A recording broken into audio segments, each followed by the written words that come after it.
अक्सर आपने भी बड़े बुजुर्गों से सुना होगा कि ब्रह्म मुहूर्त में उठकर अपने दिन की दिनचर्या शुरू करने में जीवन में सफलता मिलती है। तो आखिर ब्रह्म मुहूर्त का सही समय क्या है? ब्रह्म मुहूर्त को शुभ क्यों माना जाता है? ब्रह्म मुहूर्त में किए गए कार्य सिद्ध क्यों होते हैं? और साइंटिफिक रिसर्च इसके बारे में क्या बोलती है? इन सब प्रश्नों के उत्तर जानेंगे आज के इस वीडियो में। भारतीय संस्कृति में 24 घंटे के समय को 30 मुहूर्तों में बांटा गया है, यानी कि हर एक मुहूर्त 48 मिनट का होता है। इस तरीके से 15 मुहूर्त दिन में और 15 मुहूर्त रात में। ब्रह्म मुहूर्त रात्रि का 14वां मुहूर्त है। सूर्य उदय होने से पहले ब्रह्म मुहूर्त उनमें से पहला मुहूर्त है। अगर एग्जैक्ट टाइम की बात करें तो सूर्य उदय होने से 1 घंटे 37 मिनट पहले ब्रह्म मुहूर्त की शुरुआत हो जाती है और यह अगले 48 मिनट तक चलता है। पर क्योंकि ज्योग्राफिकल सिचुएशन मौसम के अनुसार सूर्य हर दिन अलग अलग दिशाओं से निकलता है, इसीलिए ब्रह्म मुहूर्त के शुरू होने का समय भी हर दिन अलग अलग होता है। उदाहरण के लिए गर्मी के मौसम में सूर्य उदय सुबह 6 बजे हो रहा है, ब्रह्म मुहूर्त 4:24 पर शुरू होगा। और अगर सर्दी के मौसम में सूरज सुबह 7 बजे उग रहा है तो ब्रह्म मुहूर्त की शुरुआत 5:24 पर होगी। आमतौर पर सुबह 4:24 से लेकर 5:12 तक के समय को भारत में ब्रह्म मुहूर्त कहा जाता है। ब्रह्म मुहूर्त प्रकृति का ग्रहण आता है। इस समय पशु पक्षी जाग जाते हैं, उनका मधुरब कलरव शुरू हो जाता है, कमल का फूल भी खिल उठता है, मुर्गे भाग देने लगते हैं। एक तरफ से प्रकृति भी ब्रह्म मुहूर्त में चैतन्य हो जाती है। ये प्रतीक है उठने का, जागने का। प्रकृति हमें संदेश देती है कि निद्रा का त्याग करके ब्रह्म मुहूर्त में उठो और अपने दैनिक कार्यों में लग जाओ। आइए देखते हैं कि ब्रह्म मुहूर्त में शास्त्रों में क्या लिखा है। शास्त्रों के अनुसार ब्रह्म मुहूर्त में उठने से व्यक्ति को सुंदरता, धन दौलत, बुद्धि और अच्छी स्वस्थ लंबी आयु आदि की प्राप्ति होती है। इसका पालन करने वाले व्यक्ति का शरीर कमल की तरह सुंदर हो जाता है। अष्टांग हृदयम, जो कि आयुर्वेद पर एक ग्रंथ है, उसमें भी लिखा हुआ है कि लगातार ब्रह्म मुहूर्त में जागने से व्यक्ति की उम्र बढ़ जाती है और बीमारियों में बचने में मदद मिलती है। सामवेद में भी इसका उल्लेख मिलता है। सामवेद के अनुसार व्यक्ति को सूर्य उदय से पहले ही सौंस और स्नान आदि करके भगवान की भक्ति करनी चाहिए। ऋग्वेद में लिखा हुआ है कि सूर्य उदय होने से पहले उठने वाले आदमी को स्वस्थ रहता है और इस समय उठने वाले लोग हमेशा सुखी और पूरे दिन ऊर्जावान बने रहने के लिए और उनकी आयु लंबी होती है। शास्त्रों के मुताबिक ब्रह्म मुहूर्त में उठने वाले लोग बुद्धिमान व उत्साही होते हैं और सोते रहने वाले लोगों का जीवन निस्तयी हो जाता है। प्राचीन काल से ही ऋषि मुनि इस समय उठ जाया करते थे और स्नान आदि से निवृत्त होकर भगवान की साधना में लीन हो जाते थे। ब्रह्म मुहूर्त आध्यात्मिक, शारीरिक और मानसिक सभी प्रकार से महत्वपूर्ण होता है। ये वह समय है जब वायु एकदम स्वस्थ और लाभदायक होती है। ये वह शुभ समय होता है जब मंदिरों के पट खोल दिए जाते हैं और पूजा आरंभ की जाती है। ब्रह्म मुहूर्त में किया गया ध्यान आत्मविश्लेषण और सर्वोत्तम माना गया है। आयुर्वेद के अनुसार ब्रह्म मुहूर्त में उठने से मानसिक तनाव, चिंता, अनिद्रा और निराशा जैसी मानसिक विभिन्न बीमारियां दूर होती है। वेदों में ब्रह्म मुहूर्त को बहुत महत्वपूर्ण बताया गया है। शास्त्रों में बताया गया है कि ब्रह्म मुहूर्त में निद्रा त्यागने से अनिद्रा, बुद्धि, स्वास्थ्य प्राप्त होते हैं। किसी भी काम को ब्रह्म मुहूर्त में शुरू करना उत्तम माना गया है। इस समय की अमृत तुल्य हवा से स्वस्थ और बुद्धि दोनों में वृद्धि होती है। इस तरह हिंदू धर्म ग्रंथों में ब्रह्म मुहूर्त का महत्व बहुत बार बताया गया है। सिख धर्म में ब्रह्म मुहूर्त के समय को अमृत वेला कहा गया है और दुनिया का चाहे कौन सा भी धर्म हो, हर धर्म में इस मुहूर्त को महत्वपूर्ण बताया गया है। ब्रह्म मुहूर्त का धार्मिक महत्व भी है। महर्षि वाल्मीकि द्वारा लिखी रामायण के अनुसार रावण की लंका में स्थित अशोक वाटिका में हनुमान जी ब्रह्म मुहूर्त में ही पहुंचे थे और सीता माता द्वारा कहे जा रहे मंत्र उच्चारण का सीता माता जी की आवाज़ सुनी और सीता माता से मिले। ब्रह्म मुहूर्त में पहुंचने से उनका काम आसान हो गया था। ब्रह्म मुहूर्त में रोजाना उठने वाले लोगों की सफलता प्राप्त करने वालों की संभावना अधिक रहती है।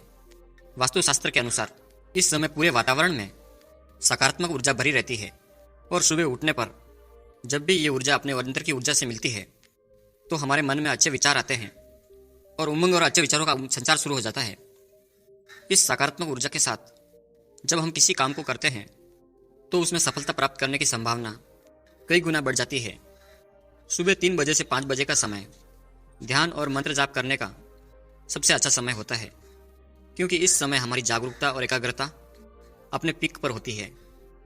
विभिन्न योग गुरु भी कहते हैं कि ध्यान करने का सबसे अच्छा समय सूरज उगने से 1.5 घंटा पहले होता है, क्योंकि इस समय हमारा मन नेचुरली शांत होता है और यही वो समय होता है जब हमारे मन का हमारे अतीत के साथ जुड़ाव, तो इस समय किसी भी काम पर फोकस करना काफ़ी आसान हो जाता है।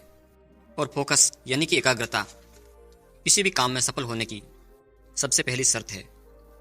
हम अपने काम के प्रति जितने फोकस, जितने एकाग्रत हो गए, हम उस काम में उतने ही सफल होंगे। जब गुरु द्रोण से पूछा गया कि सभी कौरवों और पांडवों में अर्जुन ही सबसे सर्वश्रेष्ठ शिष्य क्यों सिद्ध हुआ, तो गुरु द्रोण का एक ही जवाब था, अर्जुन की एकाग्रता की वजह से। अर्जुन अपने हर एक काम को पूरे फोकस, पूरी एकाग्रता के साथ करते थे। उन्होंने रात में धनुर्विद्या का अभ्यास करने के लिए अपनी नींद पर भी नियंत्रण हासिल कर लिया था। अपने काम पर लंबे समय तक फोकस कैसे करें, अपने फोकस को कैसे इंप्रूव करें, इस बारे में डिटेल से जानने के लिए ब्रह्म मुहूर्त में उठने का एक कारण शारीरिक भी है। आयुर्वेद के अनुसार इंसानी शरीर में 3 प्रकार के दोष पाए जाते हैं। वात यानी कि हवा, पीत यानी कि आग और पानी, कफ यानी कि पृथ्वी और पानी। और इन तीनों में से वात दोष हमारे शरीर को सबसे ज़्यादा प्रभावित करता है। इन तीनों ही दोषों के बढ़ने और घटने कालचक्र यानी समय से जुड़ा हुआ है। सूरज उगने से लेकर 10 बजे का टाइम कफ का टाइम है। सुबह 10 बजे से लेकर दोपहर 2 बजे का टाइम पित्त का टाइम है। और दोपहर 2 बजे से लेकर शाम 6 बजे तक का टाइम वात का टाइम है।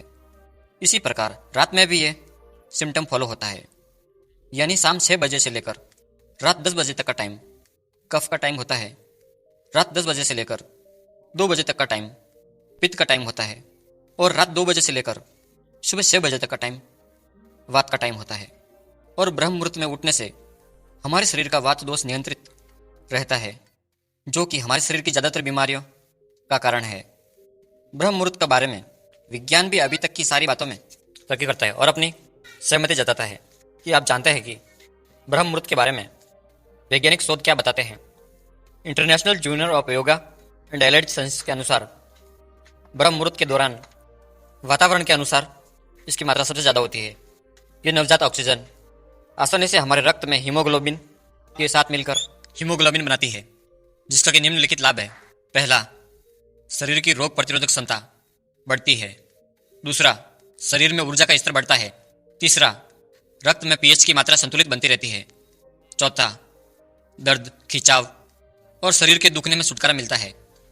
और पांचवा, शरीर में मिनरल्स और विटामिन के उपयोग और भी बेहतर होते हैं। वैज्ञानिक शोध यही प्रमाणित करते हैं कि ब्रह्म मुहूर्त के दौरान वातावरण में प्रदूषण सबसे कम होता है और इसकी शुद्ध हवा में सांस लेने से हमारे दिमाग को ज़्यादा ऊर्जा मिलती है, फेफड़े स्वस्थ रहते हैं, जिससे श्वास संबंधी बीमारियों के होने की संभावना कम हो जाती है।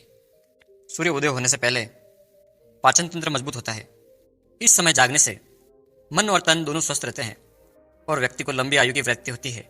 विज्ञान के साथ आयुर्वेद भी इन सारी बातों की पुष्टि करता है। आयुर्वेद के अनुसार इस समय बहने वाली वायु अमृत तुल्य होती है और ब्रह्म मुहूर्त में उठकर टहलने से शरीर में संजीवनी शक्ति का संसार होता है। आइए अब ये जानते हैं कि ब्रह्म मुहूर्त की पावन बेला पर उठने से व्यक्ति को क्या करना चाहिए। धर्मशास्त्र, धर्म ग्रंथ और अष्टम हृदय जैसे प्राचीन ग्रंथ शुभ मुहूर्त में उठकर ये 5 काम करने की सलाह देते हैं। पहला, ध्यान करें।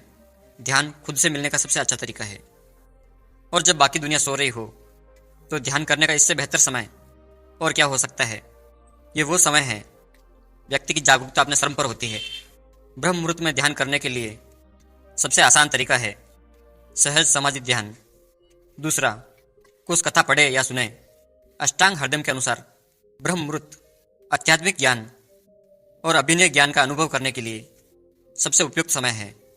प्राचीन शास्त्रों का अध्ययन करें। धर्मशास्त्र के अनुसार ब्रह्म मुहूर्त के दौरान शास्त्रों का अध्ययन मानसिक समस्याओं को कम करने का मंत्र है। ब्रह्म मुहूर्त को ध्यान का अभ्यास, आत्मचिंतन और विद्या अर्जित करने के लिए बहुत लाभकारी माना गया है। इसके अलावा अगर आप चाहें तो अपने काम से जुड़े विषयों का भी अध्ययन कर सकते हैं। तीसरा, योजना बनाना।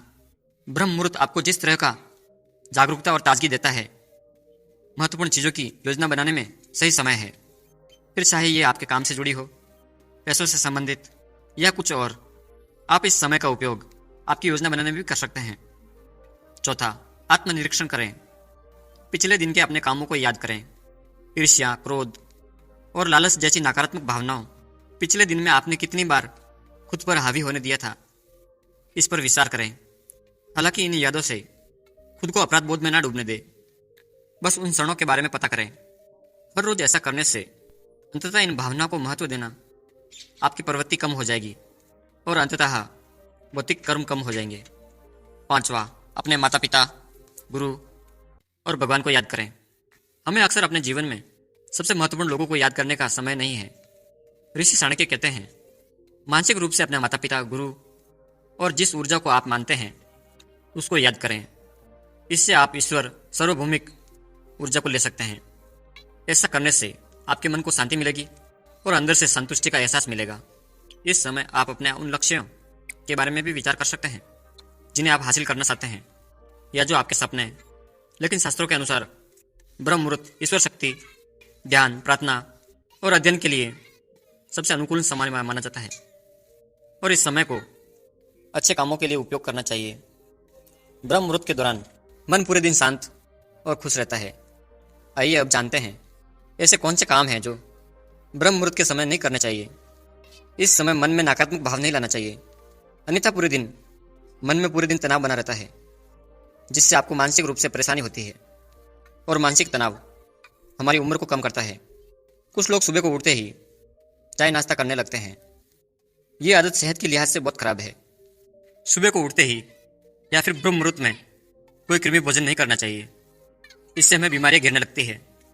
कुछ ऐसी भी बातें हैं जो इस दौरान करने से निषिद्ध माना जाता है। उन्हें करने से कई नकारात्मक प्रभाव पड़ते हैं। इस समय बुरा न सोचें, किसी को भी बुरा भला ना कहें और ब्रह्म मुहूर्त की बेला में संभोग ना करें। पूजा या किसी प्रकार के ब्रह्म मंत्रों का जाप करने से तो उन्हें मन में अथवा बहुत धीमी आवाज में करें, क्योंकि ब्रह्म मुहूर्त में वातावरण की शांति को भंग नहीं करना चाहिए। अब प्रश्न उठता है, क्या सभी को ब्रह्म मुहूर्त में जागना चाहिए? अष्टांग हृदय के अनुसार असम एक स्वस्थ व्यक्ति को ही ब्रह्म मुहूर्त में जागना चाहिए। ग्रंथ में ऐसा भी कहा गया है कि गर्भवती महिलाएं, छोटे बच्चे, वृद्ध लोग जो शुरू से ही इस अवधि में नहीं जागे हैं, किसी भी शारीरिक और मानसिक रोगों से पीड़ित लोग और ऐसे व्यक्ति जिन्होंने अपने रात का खाना बहुत देर से खाया है और उनका वो रात का भोजन न पचा हो, इन सभी व्यक्तियों को ब्रह्म मुहूर्त में नहीं उठना चाहिए। दोस्तों, सुबह से लेकर रात तक हम दुनिया की मांगों का आदर कर रहे होते हैं। पूरे दिन व्यावसायिक, सामाजिक और पारिवारिक जिम्मेदारियों को पूरा करने के लिए समय व्यतीत हो जाता है। रात में समय के लिए थोड़ा सा समय बचता है, लेकिन उस समय में हमारी ऊर्जा बहुत कम हो जाती है। एक ही समय है जब हम सबसे तरोताज़ा होते हैं, जागरूक होते हैं और आसानी से हमारे भीतर जा सकते हैं, और वह है ब्रह्म मुहूर्त। यह हम सब के लिए विशेष समय है। ब्रह्म मुहूर्त के समय हमारे आसपास के लगभग सारे लोग सो रहे होते हैं और चारों तरफ शांति होती है। तो इस समय आपको सुकून और शांति का पल अपने साथ बिता सकते हैं। किसी ने कहा है कि कलयुग के इस दौर में कि ब्रह्म मुहूर्त केवल ऐसा समय है जब आप महसूस कर सकते हैं कि सतयुग में रहना कैसा लग सकता है। ये बात सच है कि जो लोग ब्रह्म मुहूर्त में उठते हैं वो जीवन में ज़्यादा सफल होते हैं, क्योंकि ये कोई जादू नहीं है। ये बस एक ऐसा समय है जब हमारी जागरूकता और हमारी क्रिएटिविटी अपने चरम पर होती है। हमारा दिमाग सबसे ज़्यादा शांत होता है। इसीलिए ऐसे समय में जब हम कोई काम करते हैं तो हमारे सफल होने की संभावना ज़्यादा हो जाती है। साथ ही ब्रह्म मुहूर्त में दिन की शुरुआत करने से हमारे सबसे ज़रूरी काम अपने पहले समय में भी पूरा हो जाते हैं, जब हमारी ऊर्जा का स्तर सबसे ज़्यादा होता है। साथ ही हमारे अंदर अनुशासन की भावना बढ़ती है, जो दूसरे कामों में भी हमारी सफलता को आगे बढ़ाती है। इसके साथ ही सुबह जल्दी उठने से हम ध्यान, प्राणायाम, कसरत और पूरे दिन की प्लानिंग करने जैसे काम बिना किसी डिस्टर्ब के कर सकते हैं, जो लंबे समय में जो 95% लोगों से आगे बढ़ाती है। एक आखिरी बात जो ध्यान में रखने वाली है वो ये है कि सोकर उठने की रूटीन को एकदम से ना बदलें। जैसे कि अगर आप 8 बजे सोकर उठते हैं, एकदम से 4 बजे उठने की ना कोशिश करें, क्योंकि ये शॉर्ट टर्म में आपके शरीर पर बहुत ही बुरी तरीके से इम्पैक्ट करेगा। रोज़ रात को 15 मिनट पहले सोने को जाएं और 15 मिनट पहले उठें। इस तरीके से 10 से 12 दिनों में आप खुद ही ब्रह्म मुहूर्त में उठने लग जाएंगे। दोस्तों, मुझे पूरा भरोसा है कि आपको इस वीडियो से काफ़ी कुछ सीखने को मिला होगा।